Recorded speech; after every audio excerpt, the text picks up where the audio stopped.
Ahoj, já vás zdravím. Vítejte u prvního dílu pastí. A tohle je novinka, nikde jsem se na pastí na YouTube nedíval a zrovna mě jedna takováhle napadla, tak jsem ji zkusil vyrobit a dal na tom asi 5 minut a pak vám ještě ukážu princip, takže a ten jakože postup. Takže já budu představovat někoho, kdo jde. Někoho, kdo jde.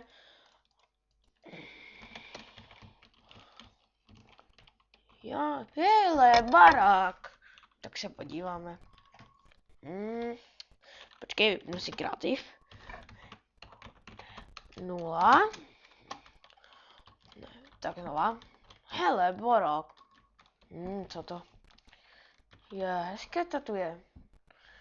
Tak, odkopneme tady toto. A teď mě zrovna napadla další past.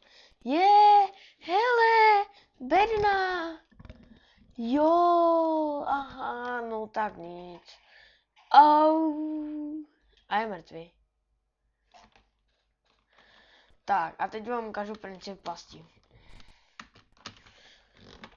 Gamemode 1.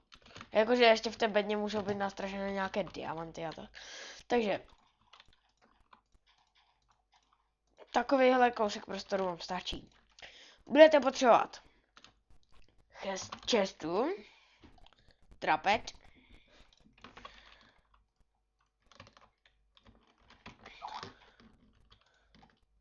do pytle, tak ji hodíte.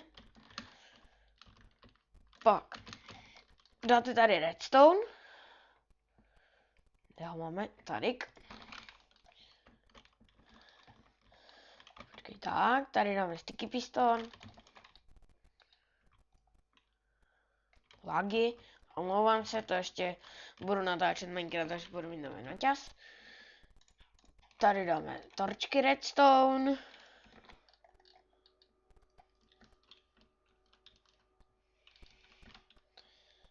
A tady na to TNTčka. Úplně primitivní past.